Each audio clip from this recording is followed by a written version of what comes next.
Apa ini? London. Ini kuih bangkit disalut dengan coklat. What? Ini dia letak bijian. Astagfirullahaladzim. Tak sama. Astagfirullah. Akibat beli dekat Shopee. Elok-elok saya buat payment, tiba-tiba ada orang call saya, suara lelaki Indonesian. Lepas tu Indonesia? dia call saya, dia cakap dia akan post baju tu hari ni, tapi saya kena buat payment sebanyak RM300 untuk proses postage daripada Malaysia, daripada Indonesia nak ke Malaysia sebab kena lalu custom. Scam homestay. Case scam homestay. Biar betul. Family. So, Tiga family. Family berbeza, alamat yang sama, homestay yang sama, Hah? tapi menggunakan QR code yang berbeza. Untuk bayar deposit Astagfirullah. cuma kumur 3 kali, tapi air yang keluar dari mulut cuma 2 kali je. Nah.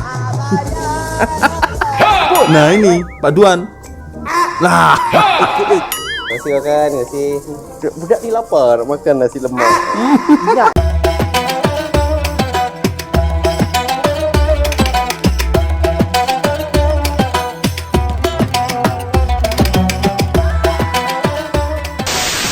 Yo, what's up, Rek? Assalamualaikum warahmatullahi wabarakatuh. Hai, Rek. Jumpa lagi ada saya di sini, Wak Lonjong. Salam Lonjong. Hiya.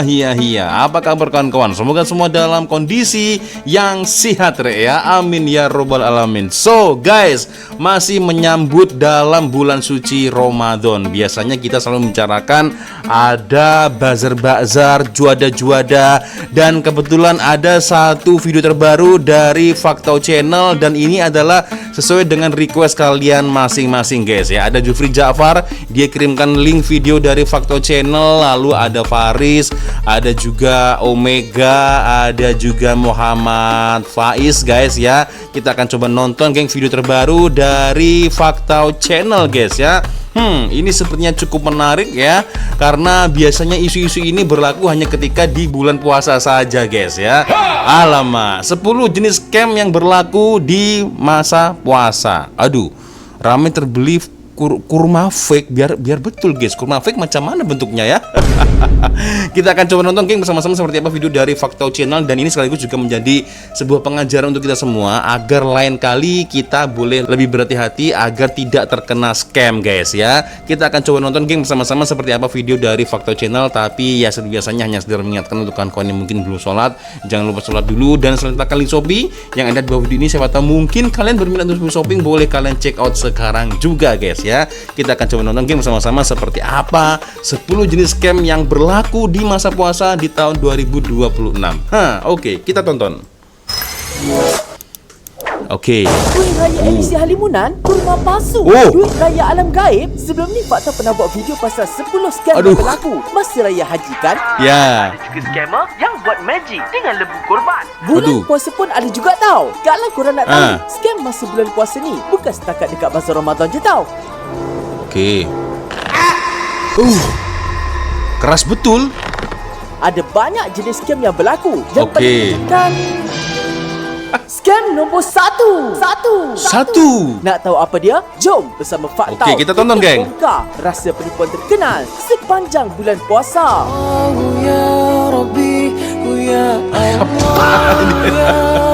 Sepuluh jenis scam yang berlaku masa puasa dan raya Aidilfitri. Sebelum tu jangan lupa subscribe Faktau tau. Dan jangan lupa tekan loceng.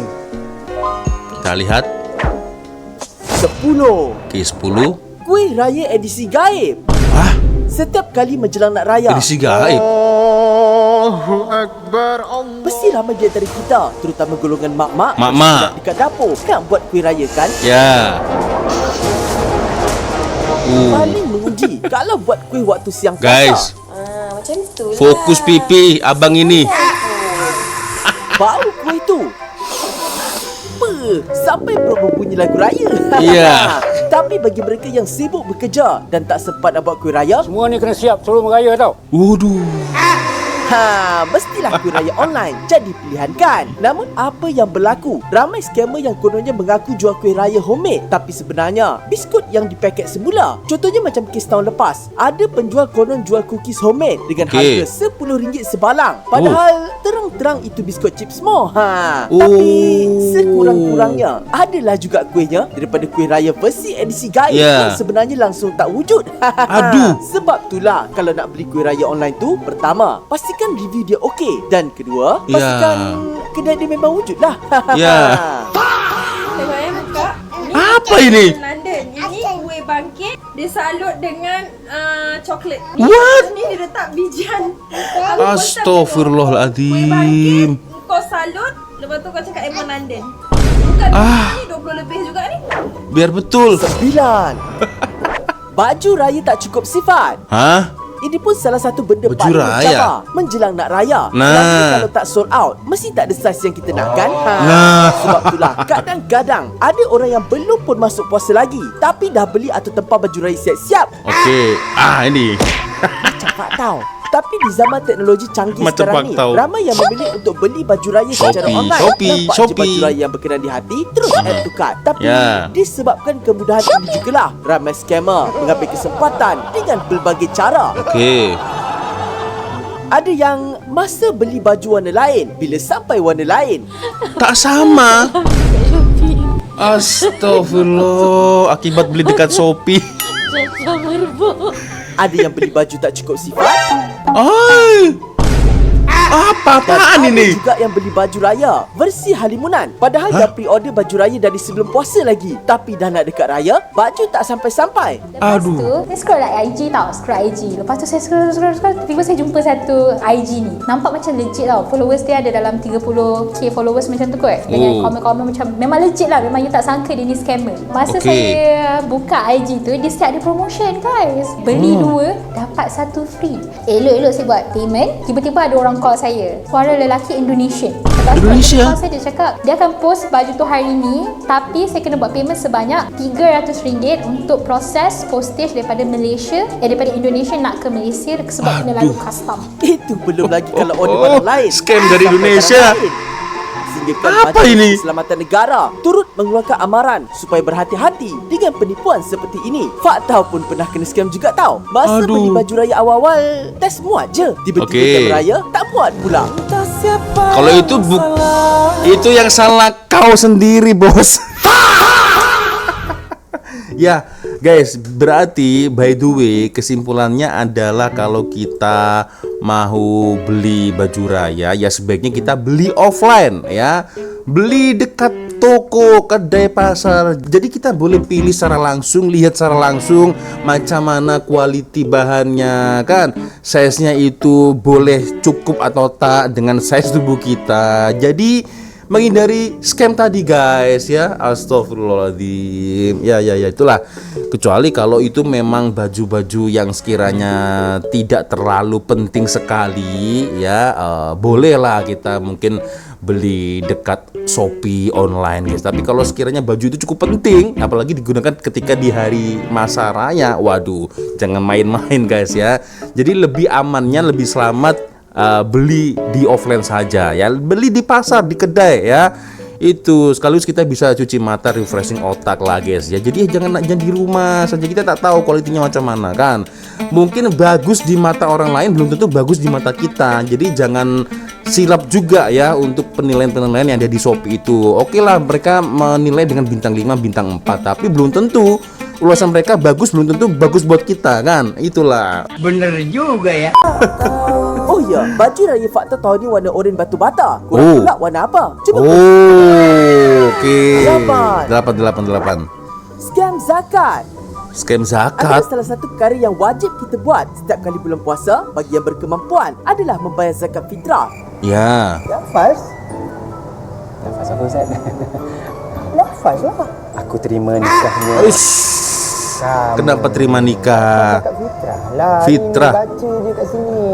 Namun siapa sangka terdapat juga segelintir individu yang mengambil kesempatan ke atas ibadah ini. Oh, serius? Macam mana, geng? Terdapat ramai pengutip zakat yang dipanggil sebagai amil tidak mendapat tauliah daripada MAIS. Oh. Sehingga pihak JAIS mengeluarkan amaran tindakan undang-undang kepada mereka. Yalah, bila yang kutip zakat ni tidak mendapat tauliah, kita tak tahu ke mana dana kutipan kita tu akan disalurkan. Dan perkara inilah yang menyumbang kepada kes-kes seperti ini. Dan Ya, perkara ya, ini ya, masuk bukan zakat terjadi sendiri. dekat zakat je tau. Sama juga dengan wakaf Al-Quran. Siapa yang nak wakaf Al-Quran, sila tulis nama dan bagi duit. Maka dia letak nama, dapatlah 100 Al-Quran dengan harga 51, makna RM5,000. Maka dia ambil RM5,000 itu dengan 100 nama tadi, dia pun pergi kedai beli Quran dengan harga RM30 satu, RM3,000. So RM2,000 tu dia masuk dalam poket dia. Maka ini adalah makan harta secara batil yang Allah. diharamkan di dalam Islam. Maka kalau dia nak ambil keuntungan atau nak ambil upah, charge, perkhidmatan dan sebagainya, maka dalam akad wakalah bil ujrah ni dia mesti nyatakan berapa banyak upah yang dia ambil. Ya Allah, ini orang-orang zaman sekarang itu kenapa pada berani guys ya? Mereka menipu kita, scam kita menggunakan nama agama guys ya. Dari scam Al-Quran tadi ya, lalu menyumbang untuk masjid tapi ternyata masuk ke poket kantong sendiri guys. Ya aduh, berani melakukan hal itu guys. Astagfirullahaladzim. Ya, semoga kita dijauhkan dengan sifat-sifat yang seperti itu guys ya. Oke, kita lanjut lagi guys. Berapa banyak upah yang diambil. Sebab tu kalau nak lagi selamat, korang boleh cari je website zakat negeri masing-masing. Atau semak dulu ejen kutipan zakat yang berdaftar dekat kawasan tu. Ataupun platform perbankan korang. Malah pada tahun lepas, banyak iklan palsu zakat yang keluar dekat YouTube dan TikTok yang menawarkan bantuan dan pinjaman serta menggunakan logo zakat. Hati-hati korang. Oh, hati-hati guys, hati-hati. 7. 7. Scam duit raya online. Duit raya online maksudnya? Jadi fakta tengok banyak terjadi, terutamanya di bidang sosial. Antara scam yang paling terkenal sekarang adalah scam QR code, terutamanya di Facebook dan Threads. Di mana modus operandi scammer ini kebiasaannya mereka akan berkongsi jumlah duit di dalam akaun bank mereka dan minta korang untuk share QR code. Kononnya nak berkongsi duit raya atau duit barang dapur atau berkongsi rezeki. Namun korang jangan sekali-kali kongsikan QR code korang tau. Ini kerana QR code korang mengandungi maklumat peribadi seperti nombor akaun dan nama penuh yang boleh digunakan scammer melalui pancingan data untuk tujuan penyamaran, penipuan kewangan dan macam-macam lagi. Malah KPDN sendiri turut mengeluarkan amaran mengenai bahaya trend ini. Jadi lepas ni, kalau ada orang yang tidak dikenali minta QR code, adalah sebaik-baiknya elakkan daripada korang menangis di kemudian hari. Itulah guys ya. Jadi harus selalu berhati-hati ya guys ya. Apalagi di zaman sekarang semuanya serba online, jadi kena harus hati-hati kita guys ya. Aduh, oke kita lanjut lagi. 6. 6. Tiket bas pakai niat. Fakta faham antara perkara yang paling sedih dan menyakitkan adalah bila nak balik kampung, tiket bas atau tiket kapal terbang habiskan. Ya betul. Menangis lah. Tahu tak korang, di sebalik kesedihan itu ada scammer yang bergembira dan menggunakan peluang tersebut untuk scam duit korang. Di media sosial menjelang nak raya, ramailah pengguna yang memuat naik hantaran nak jual tiket diorang dengan alasan kononnya terbeli tiket lebih, tersalah beli, tak dapat balik kampung dan macam-macam lagi. Tapi bila pembayaran dah dibuat dan nak minta tiket, terus senyap. Hilang. Tiket pakai niat kot. Tapi bukan semua tau. Ditambahkan pula baru-baru ini pihak polis dilaporkan menahan beberapa individu yang terlibat dalam pemalsuan tiket kapal terbang. Lagi-lagi zaman AI sekarang ni, nak edit tiket palsu punyalah senang. Oleh itu sebaik-baiknya belilah dekat platform yang boleh dipercayai. Atau secara terus di laman web rasmi syarikat pengangkutan tersebut. Walaupun harga mungkin mahal sikit, tapi sekurang-kurangnya tiket tu wujud. Betul. Masa tengah buat video ni, fakta terjumpa tips sekiranya nak beli tiket daripada orang yang tidak dikenali. Mungkin korang boleh guna tips ni untuk elak daripada kena scam. Oke, jadi 1 minta nomor tiket bus 4 digit terakhir, wajib ya. Oke, pastikan lokasi, tareh dan masa naik atau turun bus. Hubungi HQ bus yang Anda ingin beli daripada penjual untuk pengesahan tiket. Oke, setelah mengikuti semua langkah 1-3, barulah buat bayaran kepada penjual. Oh, itu dia guys ya. Astagfirullah, ada aja guys ya gelagat para scammer ini guys. Astagfirullah. 5.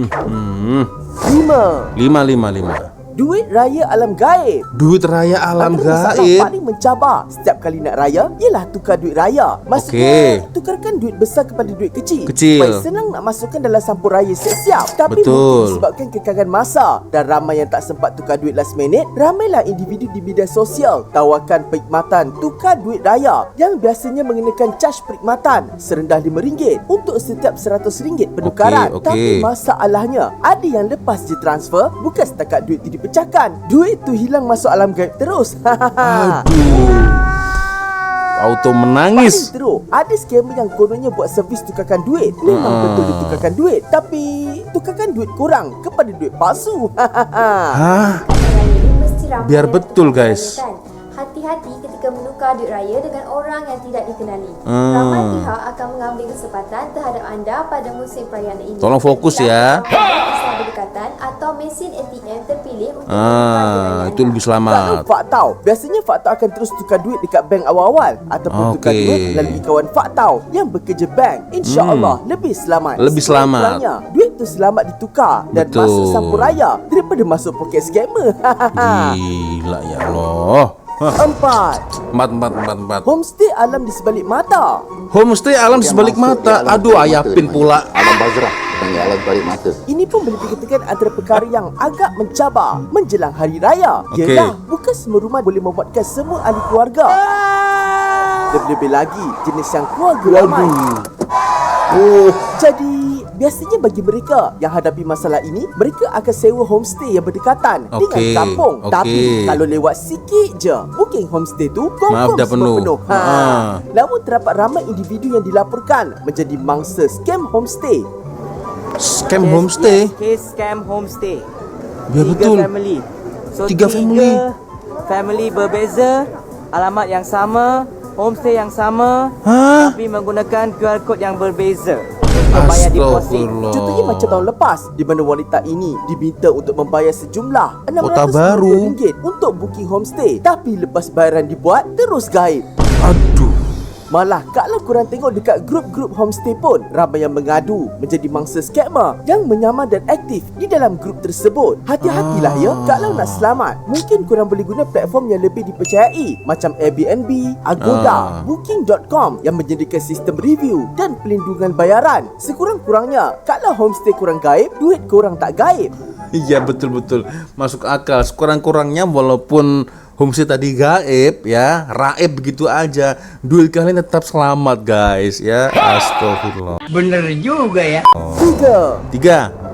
Kurma palsu. Nah ini biar betul. Macam yang Fakta pernah ceritakan sebelum ni, Kurma Ajwa Aliyah atau kurma Ajwa Madinah adalah varieti kurma paling mahal di dunia. Di Malaysia, kurma ini boleh mencapai harga sekitar RM100 lebih sekilo bergantung kepada grade kualiti dan saiz. Kenapa mahal? Sebab kurma ni cuma ditanam eksklusif di Madinah dan ia merupakan kurma kegemaran Nabi Muhammad. Malah hanya kurma Ajwa yang pernah disebut secara khusus di dalam hadis yang sahih.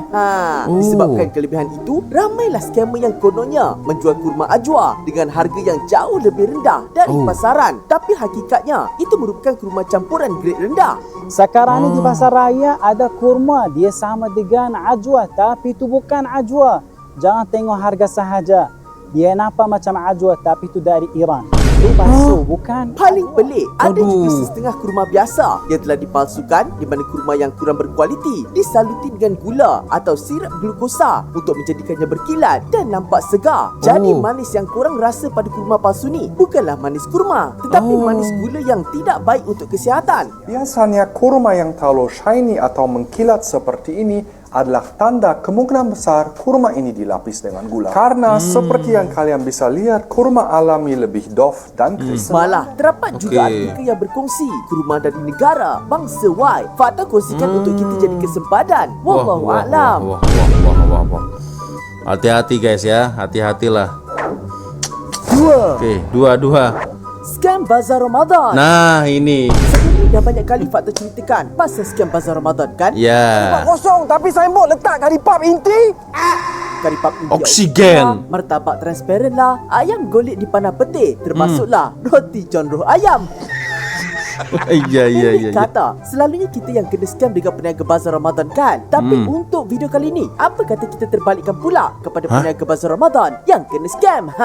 Tahun serius? lepas, ramai peniaga bazar yang mendakwa kena scam dengan pembeli yang kononnya telah membuat bayaran menggunakan QR code. Namun sampai kesudah, bayaran tu tak masuk-masuk. Malah dapat juga kes di mana scammer secara senyap meletakkan kod QR palsu di atas kod QR penjual. Jadi, bila pelanggan scan QR code tu untuk buat bayaran, ia akan masuk ke akaun scammer.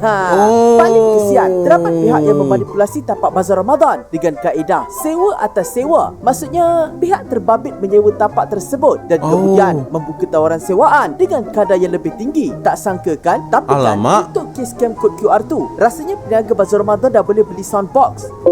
You have received 18 ringgit from Do It Now. Oh iya, benar. Masuk. Betul. Iya. Jadi kalau pelanggan lebih selamat ya. Mungkin peniaga dah boleh ketuk scammer. Macam kes ni. Iya. Lebih selamat yang itu. Satu. Nah, ini satu nih guys. Apa ini? Scam puasa. Scam puasa. Nah, dilihat dari tajuknya nih, dah agak-agak paham lah guys aku guys. Maksudnya macam mana nih? Kita lihat. Untuk senarai nombor 1 ni, faktor berani cakap, hampir semua orang mesti pernah terserempak. Memang jenis berkeliaran je dekat sekeliling kita. Kadang tu bukan orang jauh pun, saudara sendiri, kawan sendiri, kenalan. Malah adik-beradik pun ada. Para scammer ni acak-acak muka letih, konon puasa penuh. Tapi ni main luar tadi. Aduh, abang dah agak secara terang-terangan ada nasi melekat dekat di mulut. Sedangkan Nabi bulan puasa ni pun pergi berperang. Apa yang ingin Pak tersampaikan di sini ialah golongan yang berlakon, bersandiwara, berpura-pura, konon-konon berpuasa padahal tak puasa pun. Nah ini paduan. Nah, ekor plastik hitam. Aduh. Mesti korang ada pengalaman ni kan? Ataupun korang sendiri pernah melakukannya? Tahu. Dulu masa fakta kecil, selalu nampak modus operandi diorang ni masa tengah ambil wuduk. Nah, ini. Ini. Dekat 33 kali kot. Diorang kumur dengan basuh muka. Ya. Patutnya kumur-kumur 3 kali, tapi air yang keluar dari mulut cuma 2 kali je. Nah. Bila dah besar pula, modus diorang dah upgrade. Aduh. Taktik licik sebuah restoran terkenal di Melaka menggunakan khidmat ulat bagi mengambil pesanan dan menghantar makanan kepada kaki ponting puasa. Pakej nasi bungkus dalam plastik hitam hanya RM5 beserta minuman teh o ais antara tarikan kaki ponting puasa di kedai makan di Kuala Sungai Alostar sejak beberapa hari lalu. Kalau korang nak tahu, pada tahun 2021, sebuah restoran yang sangat terkenal dan pernah muncul dalam filem Puasa 17 sebagai pot geng plastik hitam. Nah, ini. Bagilah 6 bungkus ikat pakai getah hijau biru telah diserbu oleh Jabatan Agama. Walaupun nampak macam lawak, tapi itulah hakikat yang kita nampak dari dulu sehingga kini. Nah, tu guys. Polis, tangkap. Cubaan memunting puasa. Memunting. Apa hitam ni? Tak nampak ke saya muka alim, cik? Saya ni nak buang sampah. Mana ada orang makan sampah, cik? Tapi itulah, zaman sekarang ni dah moden. Diorang order terus dekat Grab. Terima kasih. Budak ni lapar makan nasi lemak.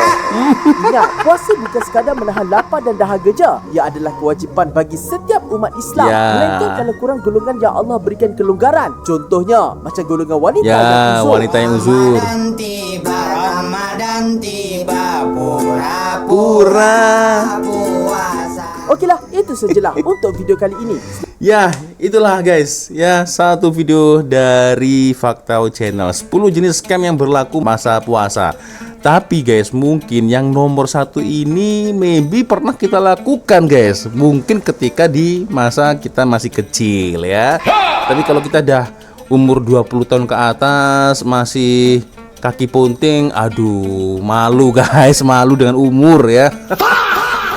Oke, guys, dari nomor 10 sampai dengan nomor 1, bukan nomor 1 guys, nomor 2. Kalau nomor 1 saya yakin pasti kalian pernah melakukan guys ketika di masa kecil ya. Ketika nomor 10 sampai dengan nomor 2 nih. Nah, yang mana ini yang pernah kalian alami, mungkin boleh komen di ruang komentar guys ya. Dan jika kita berbicara tentang ponteng ya ketika puasa, saya jadi teringat ketika saya masih sekolah menengah pertama guys ya. Jadi ada satu kebiasaan ketika saya pulang ke rumah itu selalunya saya membuka peti sejuk guys. Ya kan, panas-panas kan, kita pulang sekolah sampai rumah, minumlah kita air dingin guys, air sejuk ya. Kita buka peti air, set, kita minum ya. Itu selalu saya lakukan ketika masa pulang sekolah ya. Tapi guys, ketika di puasa awal-awal seperti biasanya ya, pulang siang-siang panas-panas, saya buka peti sejuk ya, saya minum, klek. Alhamdulillah.